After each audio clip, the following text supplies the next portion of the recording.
Hi everyone, this is Anna and welcome back to Anna's Take with the Twist. Today we are on location in downtown Toronto at Yonge and Dundas Square, soon to be renamed Sankofa Square. I've chosen this location because they do a lot of filming here, and at the same time I'm also here to see the movie called The Substance with Demi Moore, Margaret Qualley, and of course Dennis Quaid. Yes, I'm right here in front of the Toronto Eaton Centre, and the Never Eat Shredded Wheat for Yonge and Dundas Square is north, Dundas Street. East, I would say Church, because Victoria's kind of smaller street. Then for south, I would say Queen, because Shooter is again a smaller street and it ends at Eaton Centre. And then for west, I would have to say Yonge Street. So yes, we have these really nice large chess games here. So a couple of things about Yonge and Dundas Square. Yonge and Dundas Square is also known as Dundas Square, and it was designed by Brown and Story Architects. It was conceived in 1997 and it was opened to the public in November 2002. Now, on December 14th, 2023, the City of Toronto had reached a consensus to rename Yonge and Dundas Square to Sankofa Square. So the name change is to reflect the city's commitment to taking steps to right wrongs, confront anti-Black racism, and to build a more inclusive Toronto for all. That's what I got from the City of Toronto website. So all of that sounds great, with the exception of some of the information in an article. So the article, dated Wednesday, June 19th, 2024, is called "They Can't Handle the Truth." I'm just going to read you part of the article by Brian Lilly, and it says, due to political activists and shoddy research, some of it coming from University of Toronto, Council decided in 2021 to remove the name Dundas from streets, subway stations, and the city square at Yonge and Dundas Streets. When that became too expensive, Council moved last December to change the name of Yonge and Dundas Square to Sankofa Square, and this is where it gets interesting. Sankofa is a word from the Twi language, so did not pronounce that correctly, of the Akan people in Ghana, which means go back and get it. The article goes on to say, what's odd is that the Akan people were involved in the slave trade, selling their rivals and others to white European slave traders. When presenter Linda Dundas raised the point that the Akan people were participants in the slave trade, Perks, a member of council, interrupted on the point of privilege, meaning that he was unable to do his job based on what was being said. There's a few more things in the article. The article actually is probably around 3,500 words long, but it does say that slavery is apparently still practiced in Ghana today. So I just find that very interesting. And there's a lot of other interesting things about Yonge and Dundas Square. Let's go explore. Right here at this corner, which is the corner of Yonge and, I don't even know. So right here at the corner of Yonge Street, and I'm not sure what this little side street is called, is where they did a scene for the TV show called The Boys. Yes, it was episode 101, 106, I don't remember. But this street here is also where they did filming for Reacher. If you go down Yonge Street, that was well before, that was when Nordstrom was still here.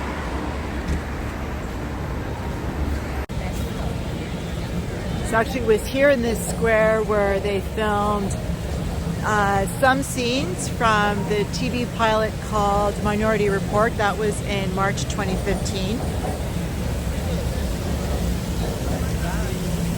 They filmed some other things in between.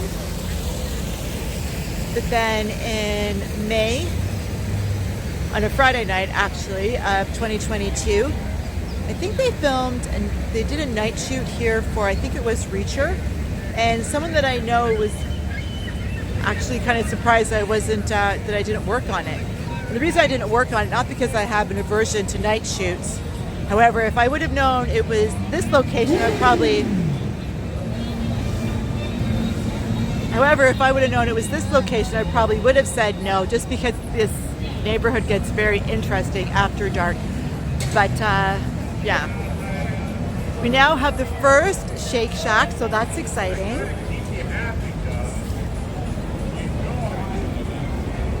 That right there, the little entrance into the subway station for Dundas.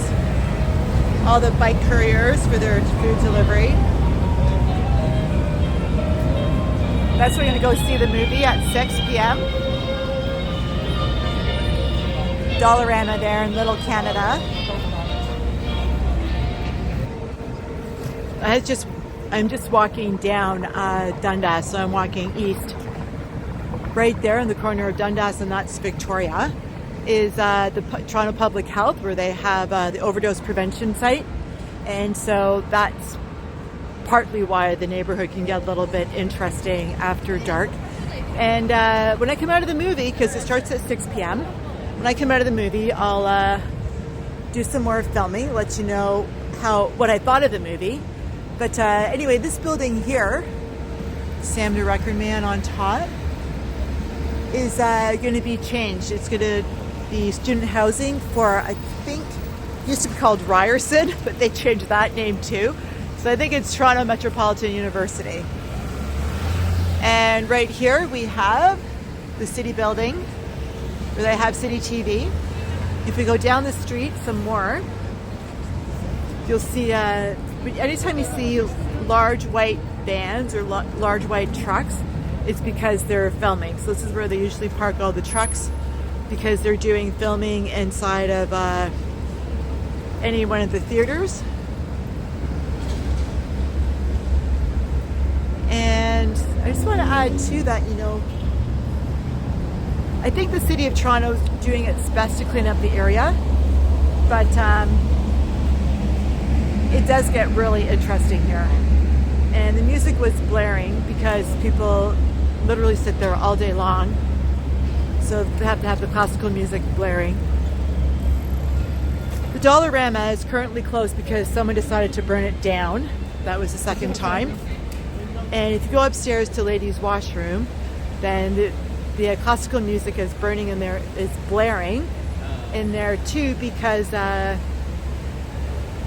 not exactly sure what happened, but I do know that when I went in there one day, there was a man who was having a very interesting time, and I just left because, Anyway, enough of Yonge and Dundas Square.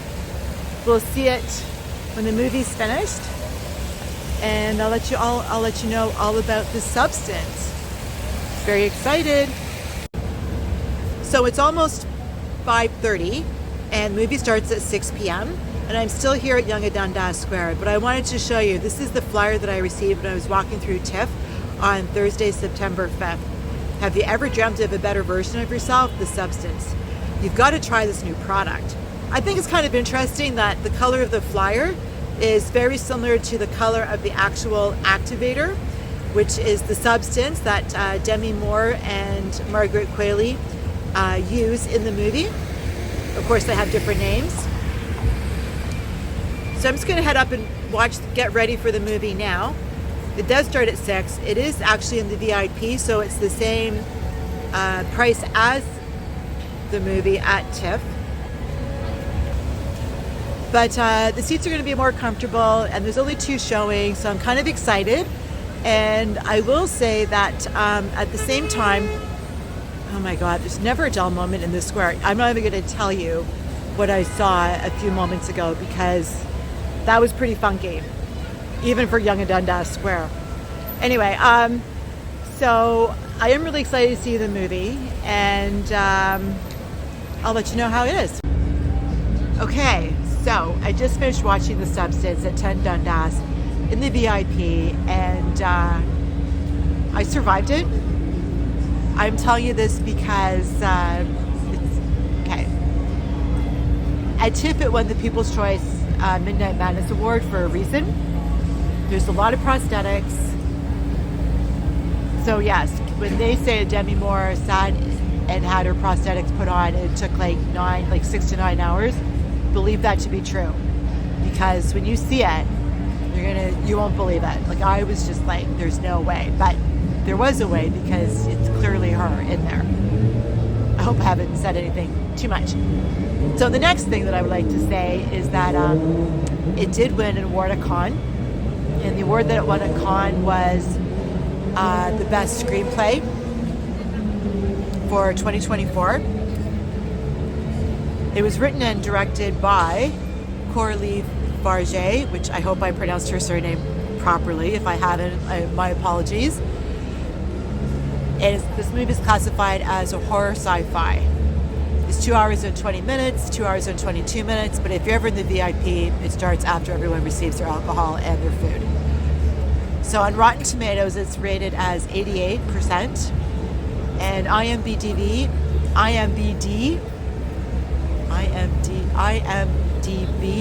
it's 8 out of 10. So online, it's described as, in a nutshell, the substance is dangerous, futuristic, and ambiguous.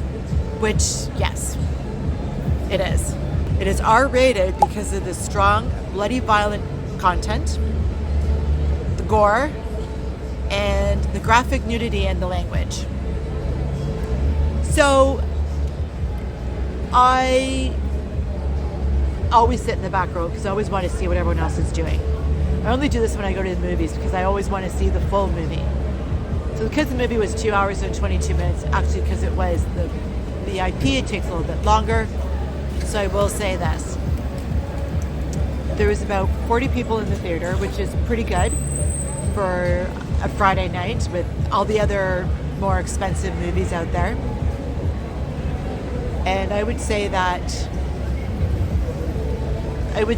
there was a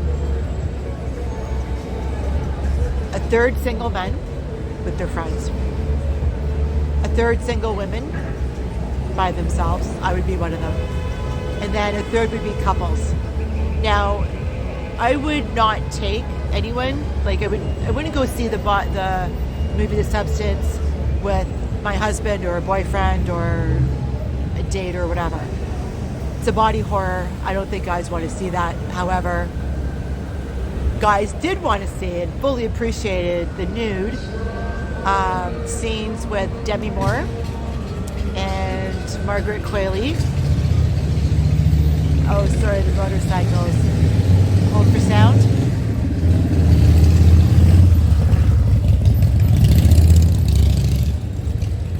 It's a little bit of a history here with the motorcycles. So years ago, there was the Hard Rock Cafe where the Shoppers Drug Mart is now. So every Friday night, every Friday, Saturday, maybe even Sunday night, if it was a long weekend, a group of motorcyclists would park their motorcycles in front of Hard Rock Cafe. And now that the Shoppers Drug Mart is there, they continue to do that. So it's kind of like a tribute. So the Hard Rock Cafe has been out of Toronto for quite some time, 4 or 5 years. They increased the rent, Cal Surprise. And thankfully, the Hard Rock Cafe is going to be moving upstairs to 10 Dundas soon. They've started renovating, and I'm actually really excited. I don't think I'll start drinking again because I did quit drinking. However, I think I will definitely go and be having some mocktails, not cocktails. So even though the Shoppers Drug Mart is there, the people who are still fans of the Hard Rock Cafe still park in front of it, and they're kind of loud sometimes, but I'm okay with that. Would like to say for Friday night, it's actually kind of calm here. I don't know if you can tell, like back there, all the Muskoka chairs and the umbrellas are gone. The chess and the checkers are gone too. So anyway, I would definitely see this movie sober.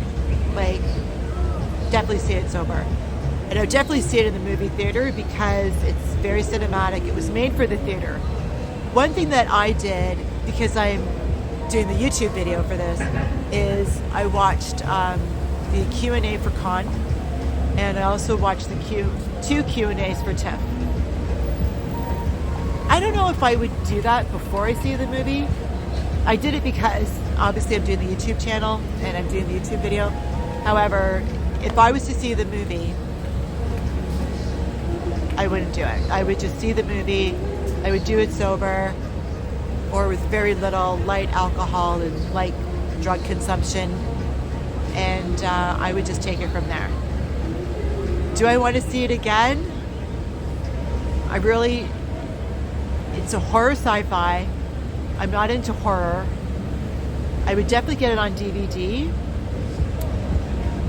And the reason I say that is because I want to rewind some parts. Because sometimes, you know, when you're watching a movie, you can't always get everything the first time. Those are the motorcycles I finished telling you about. So, would I see it again? Yes. I just don't know when.